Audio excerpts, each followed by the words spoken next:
আসসালামু আলাইকুম। এই যে জুলাই মাস শেষ হয়ে গেল, জুলাই 24 এবং জুলাই 25, এই এক সালের মধ্যে পার্থক্যটা কি জুলাই যোদ্ধারা টের পাচ্ছে? আমার একটা প্রশ্নের উত্তর আমি তাদের কাছে জানতে চাই। আপনারা কি বুঝতে পারছেন যে জুলাই যোদ্ধাদের কদর চাহিদা বাংলাদেশের জনগণের কাছে কমে গেছে? বাংলাদেশের জনগণের কাছে তো কমেছেই, প্রশাসনও কিন্তু জুলাই যোদ্ধাদের যথেষ্ট পরিমাণ সেবা দেয় নাই, তাদের খেয়াল রাখে নাই, খোঁজ খবর করে নাই, এক ধরনের অবহেলার শিকার। এখন প্রশ্ন হচ্ছে, কেন বছর না ঘুরতেই এইভাবে জুলাই যোদ্ধাদের এই অধঃপতন?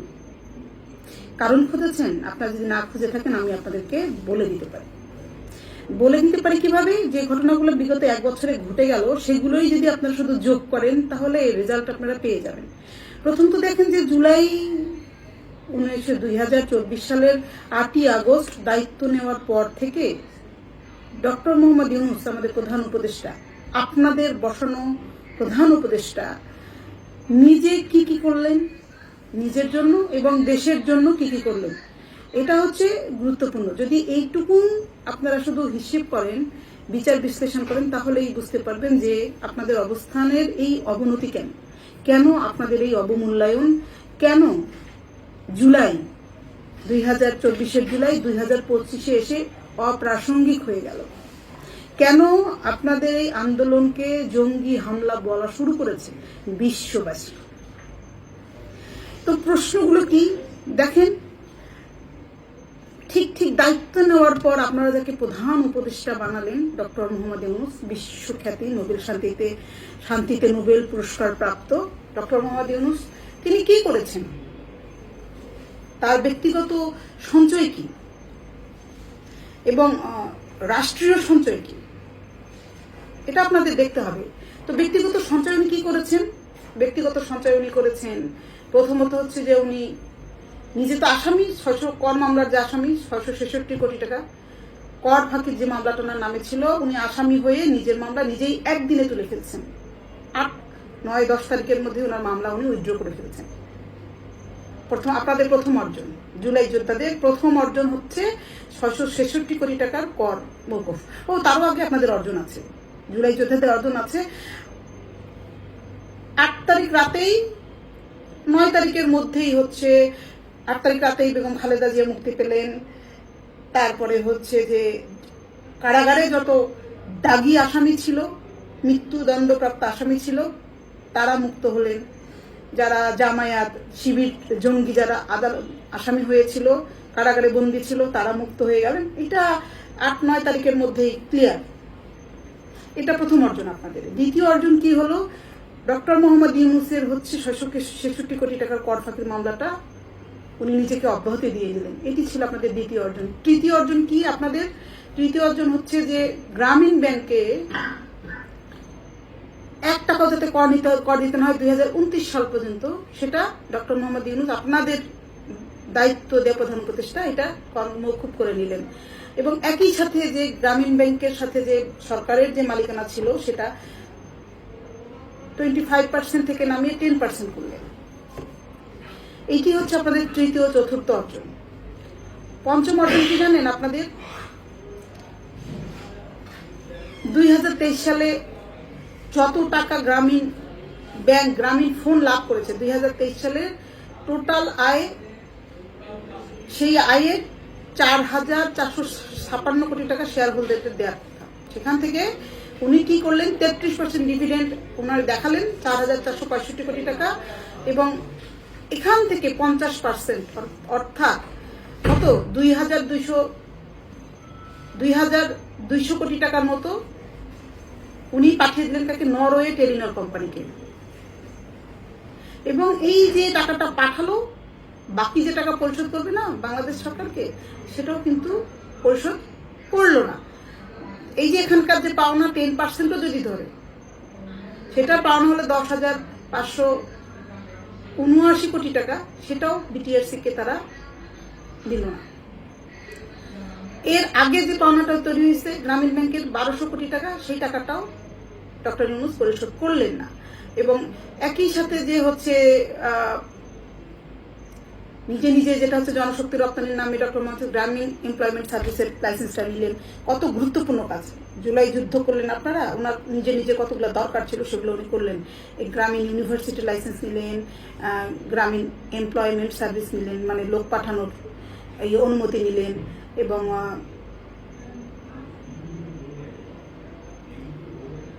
গ্রামীণ ইউনিভার্সিটির দায়িত্ব নিলেন। তারপরে হচ্ছে গ্রামীণ ওয়ালেটের পারমিশন নিলেন। এবং এই যে একের পর এক তিনি শুধুমাত্র ব্যক্তিগত খাতায় যুক্ত করলেন, রাষ্ট্রের খাতায় কি যুক্ত করলেন? অর্থনীতিতে ধস, পুঁজিবাজার ধস, আমাদের সকল প্রশাসনে,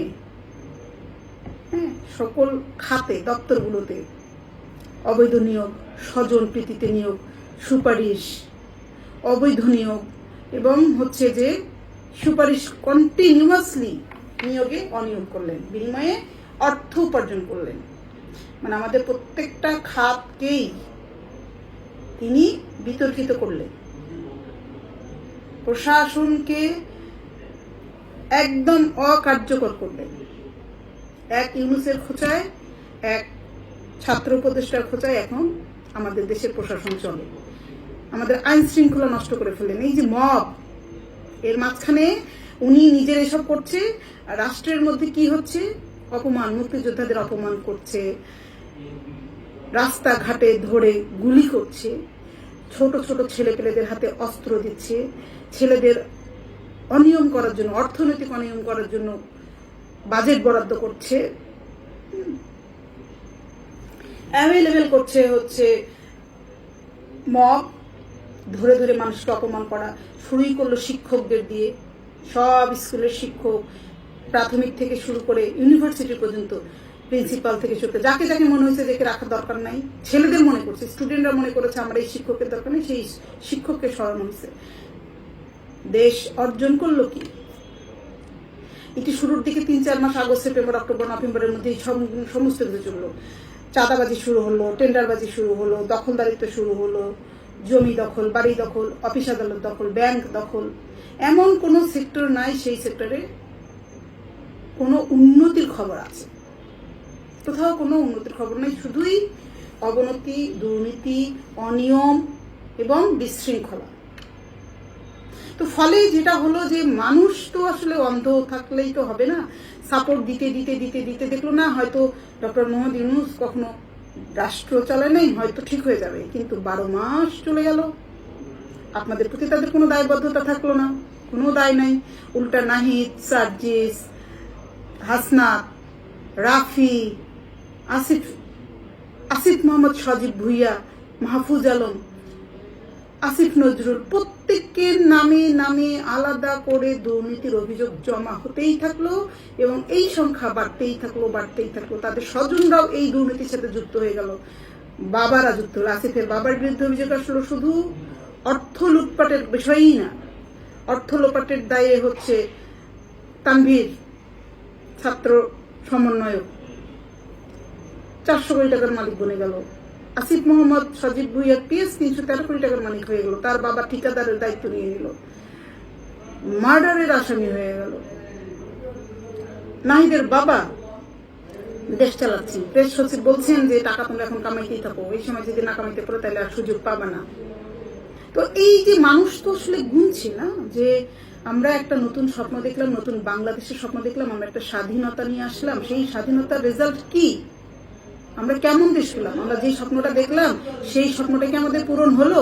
সেই স্বপ্নটা আমাদের পূরণ হলো না।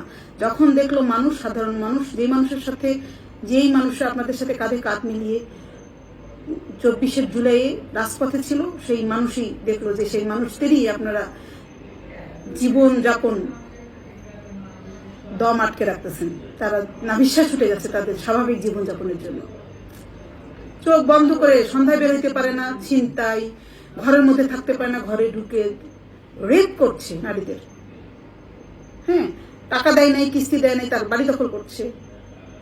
তো এত কিছু যখন, সব অনিয়ম, বিশৃঙ্খলা, সন্ত্রাসী কর্মকাণ্ড, জঙ্গি হামলা, যখন তখন যেখানে সেখানে মানুষের মরদেহ পড়ে থাকছে, এই সমস্ত কিছু মানুষ তো আসলে নতুন বাংলাদেশে চায় না, পুরনো বাংলাদেশেও চায় না।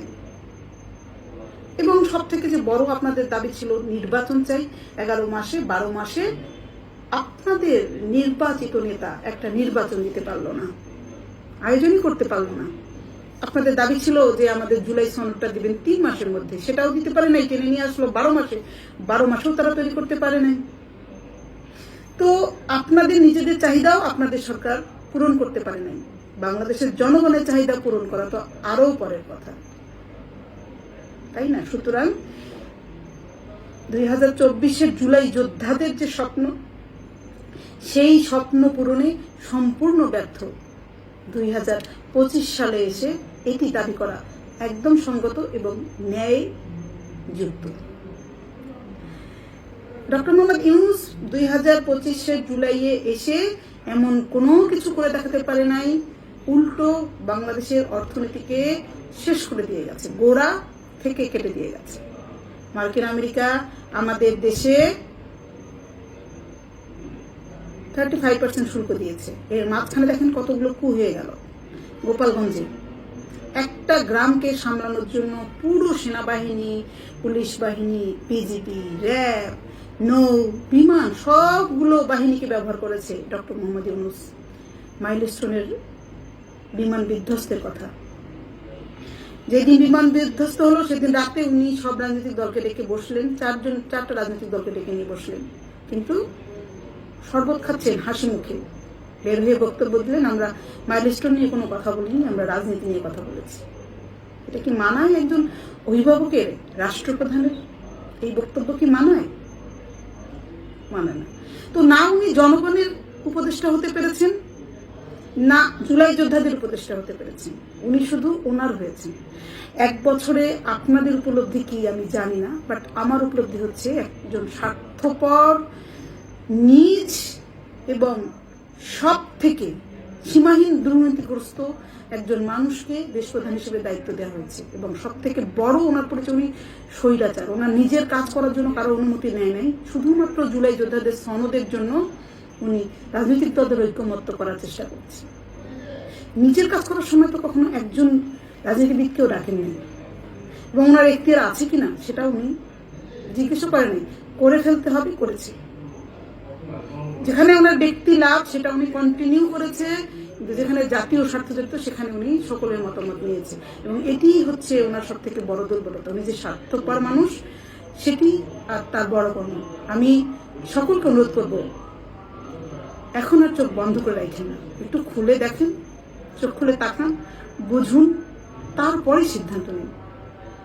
আজকে পর্যন্তই, সবাই ভালো থাকবেন, সুস্থ থাকবেন এবং নিরাপদে থাকবেন। ধন্যবাদ সবাইকে।